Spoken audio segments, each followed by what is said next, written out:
Welcome. आज के इस एक्सप्लेनर में हम बात करेंगे एक ऐसे टॉपिक पर जो हर बिजी प्रोफेशनल के लिए एकदम गेम चेंजर है।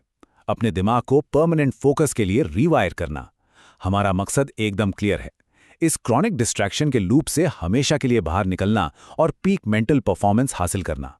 तो चलिए बिना किसी देरी के सीधे शुरू करते हैं।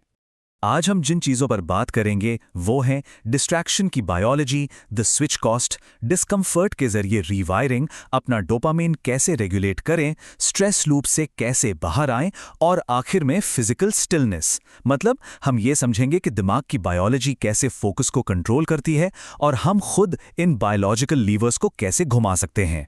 अब क्या कभी ऐसा होता है कि पूरा का पूरा पेज पढ़ लिया और अचानक से रियलाइज हुआ कि यार दिमाग तो कहीं और ही चल रहा था? सच कहूं तो ये एक बहुत ही आम स्ट्रगल है। हम अक्सर खुद को कोसते हैं, लेकिन असल में ये कम इंटेलिजेंस की निशानी बिल्कुल नहीं है। सच तो ये है कि भटकता हुआ दिमाग हमारी बायोलॉजिकल डिफ़ॉल्ट सेटिंग है। तो चलिए आते हैं हमारे पहले पॉइंट पर, द बायोलॉजी ऑफ डिस्ट्रैक्शन। देखते हैं कि काम करते वक्त हमारा दिमाग असल में कितनी बार डिस्कनेक्ट होता है। जरा इस नंबर पर गौर कीजिए, 47%। जी हां, आईफोन यूजर्स पर हुई एक स्टडी का डेटा बताता है कि पूरे 47% समय लोगों का दिमाग कहीं और ही भटक रहा होता है। और सबसे शॉकिंग बात पता है क्या है? अक्सर लोगों को इस बात की भनक तक नहीं होती कि उनका फोकस टूट चुका है और वो पूरी तरह से जोन आउट हो गए हैं। तो इस बायोलॉजिकल डिफ़ॉल्ट को फिक्स कैसे करें? देखिए, असली नुकसान डिस्ट्रैक्शन से नहीं होता, बल्कि ये रियलाइज ना कर पाने से होता है कि ध्यान भटक गया है। इसका एक बड़ा ही प्रैक्टिकल हल है। 8 से 10 मिनट के एक्टिव टाइमर सेट करना शुरू करें। जब भी मन भटके तो बिना कोई गिल्ट फील किए बस उन ख्यालों को एक नाम दे दें, जैसे अरे ये तो फ्यूचर की बातें हैं, और फिर बहुत ही शांति से अपना पूरा फोकस वापस अपनी सांसों पर या फिर पैरों की फिजिकल सेंसेशंस पर ले आएं। फोकस वापस लाने की ये सच में एक बेहतरीन प्रैक्टिस है। अब आगे बढ़ते हैं सेक्शन 2 पर, the hidden cost of switching. पूरे दिन काम और मैसेजिंग ऐप्स के बीच जो हम लगातार जंप करते रहते हैं ना, उससे होने वाली मेंटल थकान को अब हम डीकोड करेंगे। तो ये स्विच कॉस्ट आखिर है क्या भला? देखिए, जब भी एक काम छोड़कर दूसरे पे जंप किया जाता है तो दिमाग को पुराने टास्क के रूल्स डिलीट करने पड़ते हैं और नए रूल्स एक्टिवेट करने पड़ते हैं। इस पूरे प्रोसेस में जो मेंटल एफर्ट लगता है और स्पीड में जो कमी आती है, बस उसे ही स्विच कॉस्ट कहते हैं। यही लॉजिक समझाता है कि क्यों सिर्फ 1 घंटे तक अलग अलग टास्क के बीच उछल कूद करना 3 घंटे की थका देने वाली मजदूरी जैसा फील होता है। और डॉक्टर सोफी लेरॉय की रिसर्च इस बात को और भी गहराई से समझाती है। जब कोई सिर्फ एक मैसेज का रिप्लाई करके वापस अपने डीप वर्क पर लौटता है तो दिमाग को उस एक मैसेज को पूरी तरह भूलने में पूरे 15 मिनट का समय लगता है। 15 मिनट! इसीलिए अपने दिमाग को इस तरह बार बार रीस्टार्ट करना तो बंद करना ही होगा। अब आते हैं सेक्शन 3 पर, rewiring through discomfort. Deep work की एक बहुत ही अनकंफर्टेबल सच्चाई है। यहां हम फ्रस्ट्रेशन यानी जो झुंझलाहट होती है ना, उसे एक नेगेटिव फीलिंग से निकालकर एक बहुत ही जरूरी बायोलॉजिकल प्रोसेस की तरह देखने वाले हैं।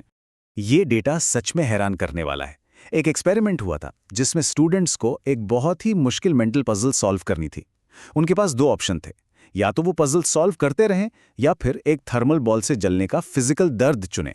अब आप यकीन नहीं करेंगे, 28% स्टूडेंट्स ने दिमागी कसरत करने के बजाय खुद को जलाना चुन लिया।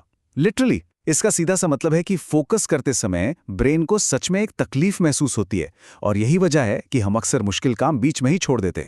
लेकिन असली crucial point neuroscientist Andrew Huberman के इस कोट में छिपा है। फ्रस्ट्रेशन असल में लर्निंग का केमिकल सिग्नल है। आपका दिमाग रीवायर हो रहा है।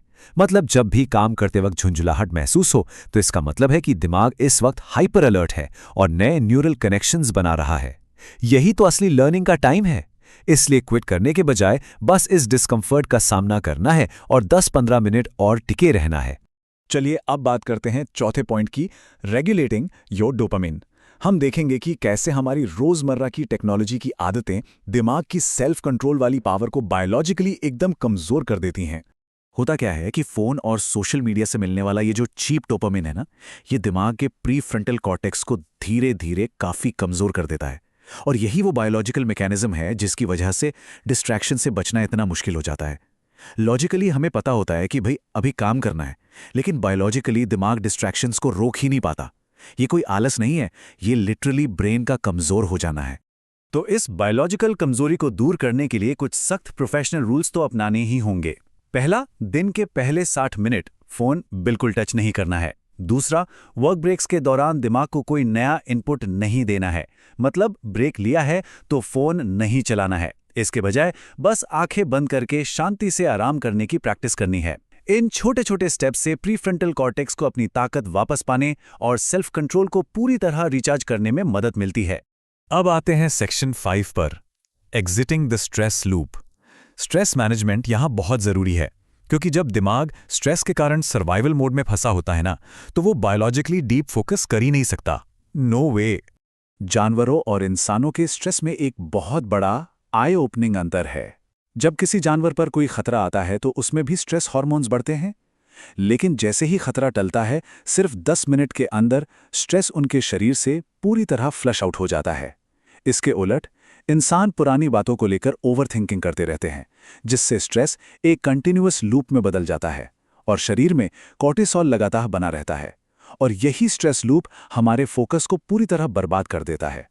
तो इस लूप को तुरंत तोड़ने का तरीका क्या है? इसके लिए डबल इनहेल टेक्निक बहुत कमाल का काम करती है। करना क्या है, सबसे पहले नाक से एक लंबी गहरी सांस लेनी है, फिर बिना छोड़े नाक से ही एक और छोटी तेज सांस अंदर खींचनी है, और फिर मुंह से धीरे धीरे पूरी सांस बाहर छोड़ देनी है। काम के बीच में इसे सिर्फ 2-3 बार करने से ही नर्वस सिस्टम को एक फिजिकल सिग्नल मिल जाता है कि खतरा खत्म हो गया है, और दिमाग तुरंत सर्वाइवल मोड से बाहर आके फोकस करने के लिए रेडी हो जाता है। फाइनली हम आते हैं अपने आखिरी सेक्शन पर, मास्टरिंग फिजिकल स्टिलनेस।